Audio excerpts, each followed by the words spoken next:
Hello and welcome to Business Matters, a show about people behind businesses that help make Tacoma a great place to live and work. I'm your host, Mike Work, and on this episode, we'll check out two Tacoma businesses under one roof on Business Spotlight. Andrew Fry will tell us about using social networking to improve your business.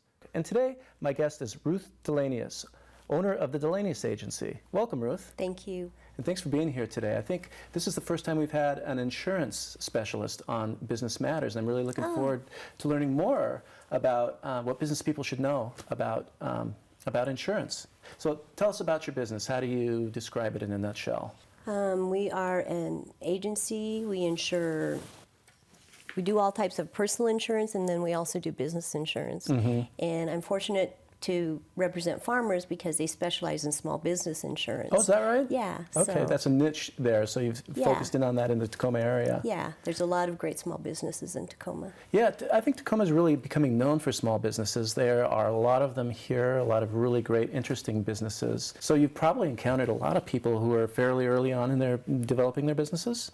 Yeah, especially with participation in the 1 Million Cups program. I love going there because there are all these wonderful new business owners or people looking at starting businesses, and that's when they should start looking at insurance too, because that's a kind of something you need in the infancy of your business. So you're talking about Million Cups, which is a program that is held every Wednesday at 9 over coffee. That's where the Million Cups comes in at the Swiss, where entrepreneurs, one or two, come and tell about their business in a brief amount of time, and then everyone discusses it.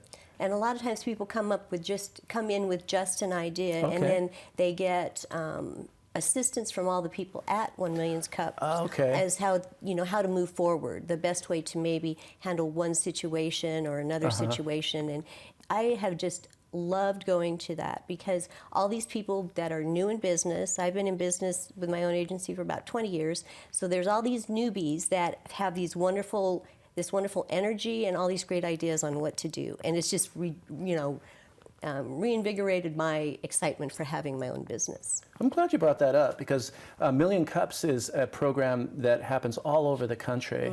And where it started in Kansas City, they get hundreds of people to each event each week. And people really enjoy it. It draws entrepreneurs and people interested in the intricacies of business. And I'm sure they're thrilled to have an insurance expert there. So what do you tell them? What do they need to know at that stage? Insurance is something you need to look at the very beginning of your business. You don't want to come back after you've started your business and you have unprotected risks. You don't want to come back at that point and say, oh, I should have an insurance policy for this. So something can go wrong. And when you're an entrepreneur, you're not necessarily, you think about the business practice, not necessarily something going wrong that hurts someone or causes financial damage to someone. And that's what insurance does? Yes. Insurance protects your property as a business owner, your office equipment, your inventory. It protects your property, and then it also protects your assets against damage to another person's property or injury to another person. What do you think is the best advice for these entrepreneurs that you run across? I think it's important to think about your business, setting up your business in such a way that you protect yourself and your property and you don't do damage to somebody else. And a lot of times there are little things people can tweak that will make the insurance a lot better product, or they can change some small thing about their business and we can provide better coverage for them. Now, every business is different, especially if you're talking about entrepreneurs. They're finding a niche. So you're seeing things that you haven't seen before. A lot of new types of businesses, and it's exciting, but it's a bit of a challenge sometimes because insurance is based on risk. So if you have a new business, we're not sure what the risks are going to be associated with that type of business and how we can best protect them or look out for our client's best interest. You're not sure at first. But insurance rates and coverages and everything are based on our experience. And the experience is from paying claims. So the more claims a company pays in one area, the more that coverage is going to cost. For instance, with auto insurance, statistics show drivers under 18 are higher risk than drivers over 50. So those young people are going to have higher rates. And it's the same with business, except it's applied on a different scale. Somebody that a restaurant that serves alcohol is going to be a different risk than a family restaurant that doesn't. Just things like that. So I would imagine to really understand the nature of risk for every business, you actually become a partner, a consultant. You really need to get to know them and spend time understanding their business to figure out where the risk is. We do. We need to, setting up a good insurance program is like putting together a jigsaw puzzle. So we have the product, our product, our insurance policy is like the outline of the policy, and we need all this information about business hours, number of employees, where they find their employees, who their customers are. All that information is really important so we can put together the best program, the best puzzle, put all the pieces of the puzzle together for a good policy. That's not even exploring the nature of the product or the client. Correct. That's part of it too.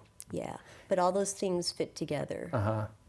Yeah, the clientele that a business attracts or the things they do to attract a certain clientele is important. So you've been doing this actually for more than 30 years, and you've owned your own business for 20 years.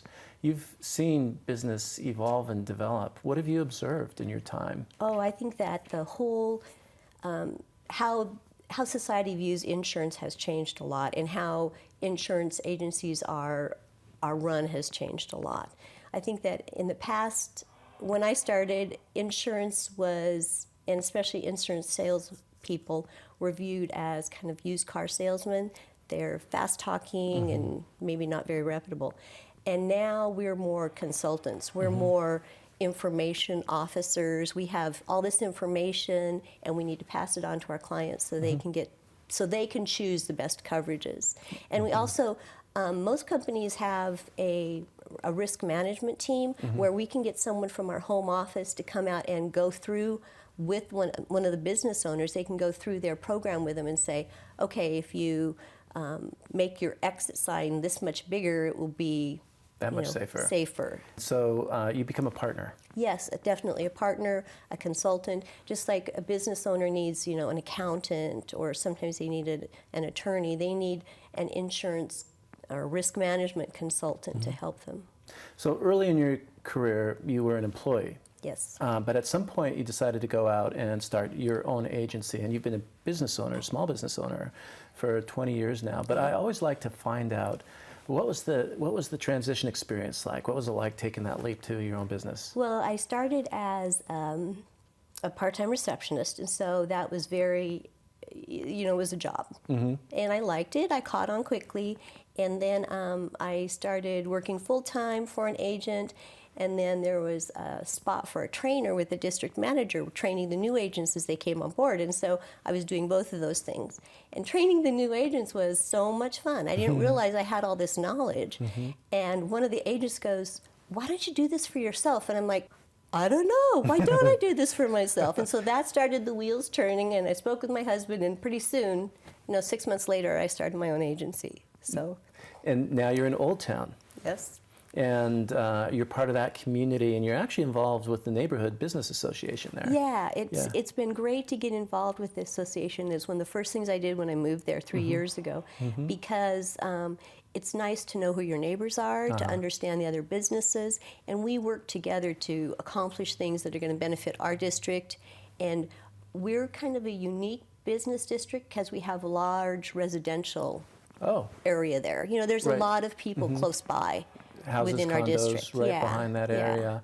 And so the district, you work together to focus on how to attract other businesses in, how to beautify and make the district more attractive to draw more people in? Yeah, we do. And this year we just completed a project where we put up new banners, sign banners in the district, and we're very proud of those. They were, expensive, but they're really a good project. Kind of identify us and help people know that they're in a special part of Tacoma. Right.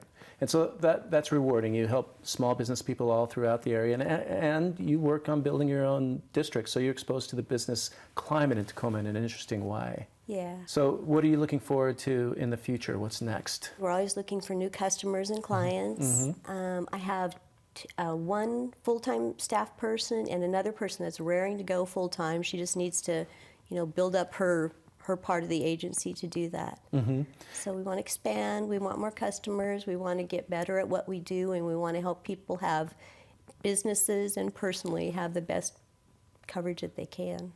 So just as a last question here, what do you think about doing business in Tacoma? You've been here a long time. You've Oh seen my a gosh, lot of businesses. I think we have so many opportunities here. 1 Million Cups is awesome, and a lot of things that are kind of city sponsored, but or just the people of Tacoma.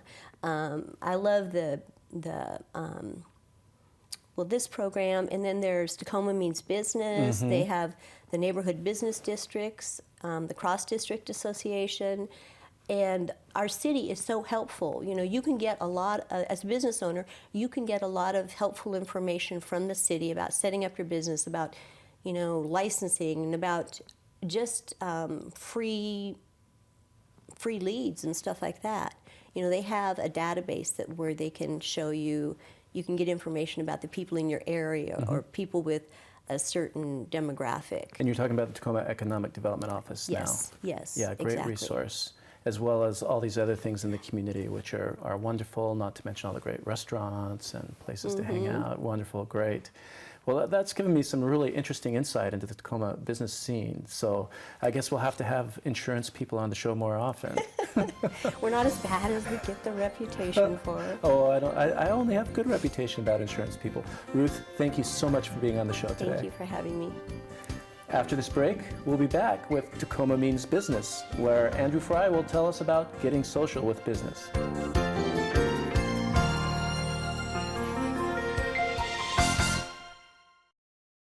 Technological advancements in business are helping companies large and small.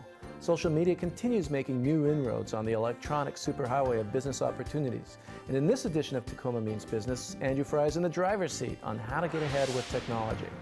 We've talked a little bit about using social networks in order to promote your business, to grow it, and there's certainly some that come to mind immediately. Facebook is one of them, of course, where you can have an actual Facebook page for your company. And then we also talked about Twitter as a communications tool and as a way to get information out to your customers and get customer feedback. Each social network has a different demographic and may call to a different audience. An example is Pinterest, which I love. Pinterest is a social network that uses images and graphics in order to inspire people. And one of the nice things about Pinterest is if you inspire them with the cake that you're showing, they can click on it and get the recipe, or perhaps maybe go to your bakery. Pinterest is also interesting because 80% of the users on Pinterest are women, at least according to the last demographic report that I read. But in my own class, which talks about living and working in a virtual world, I asked the students how many people use social networks, Facebook, Twitter, and Pinterest. And in that class, only 8 people out of 31 raised their hand for Pinterest, and every one of them was a woman.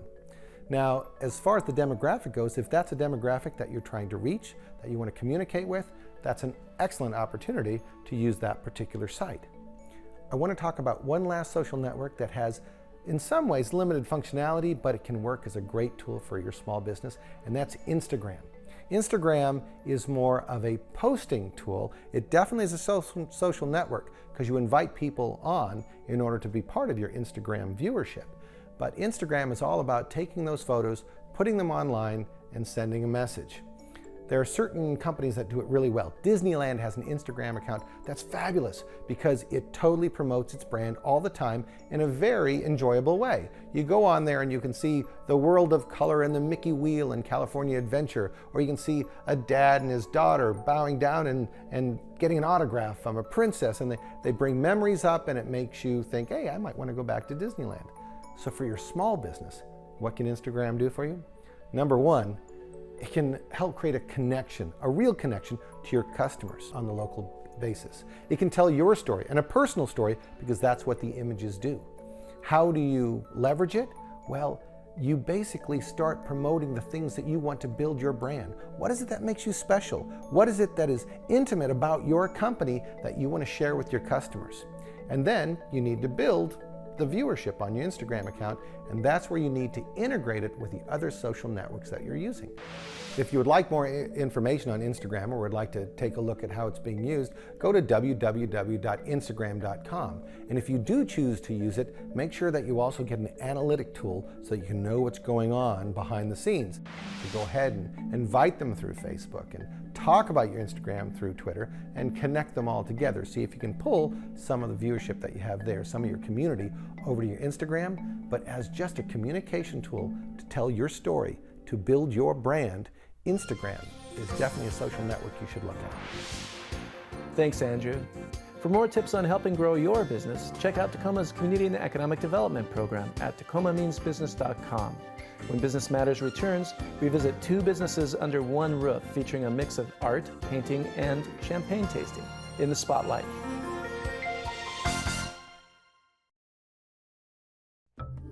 Today in the spotlight, there's paint and sparkling wine at 2 businesses under one roof.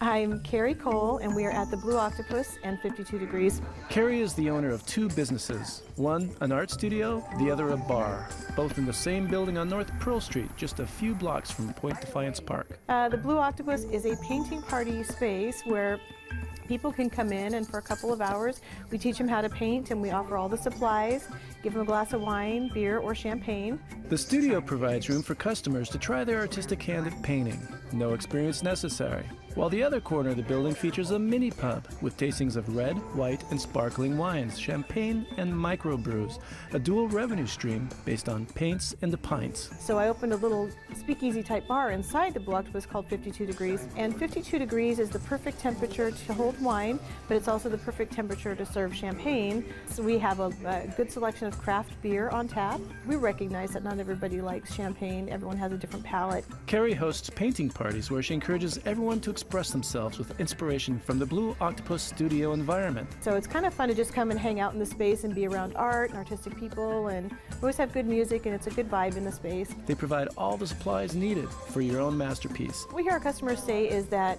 they get to choose what they want to paint. So some of the other places, everyone chooses one image and they all paint the same thing, where here they have a stack of images we've curated over 5 years that they can choose from, and everyone gets help executing the painting. People love that. The ability to attract artistic adventurers and great taste in bubbly wine and brew are hallmarks of her business plan. Another cool thing is it is a bar, so people can come in and drink and have more than just one glass of wine or beer, and it's my own studio too, so that's kind of fun. Carrie is a nationally recognized artist whose works are in shows and on display at venues across the country. Her work hangs throughout the shop, along with work for sale by local artists. I've been painting since probably 1995 and have shown all over, and so it's kind of fun for them to come and be in a real artist studio space as well. My work is up right now. I'm going to be having a show next year in New York, so I'm getting ready for that. As I pull my work down, I put other local artists' work up. I try to keep local.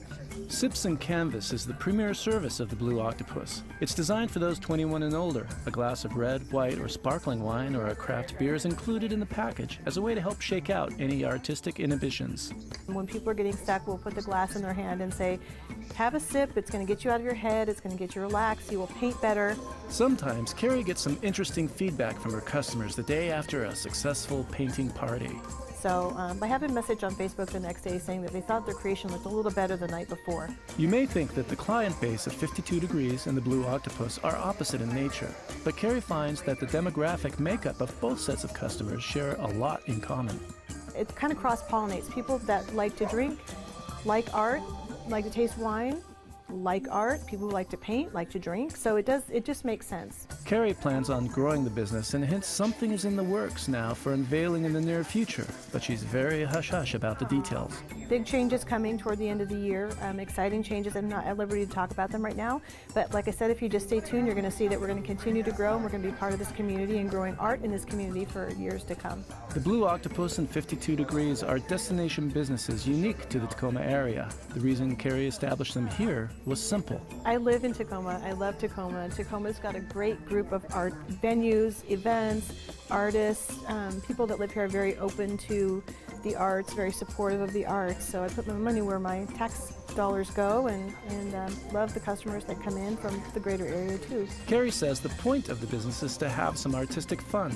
For someone hit by the art bug who wants to go pro, she cautions that an artist is a business person and needs to keep an entrepreneurial mindset.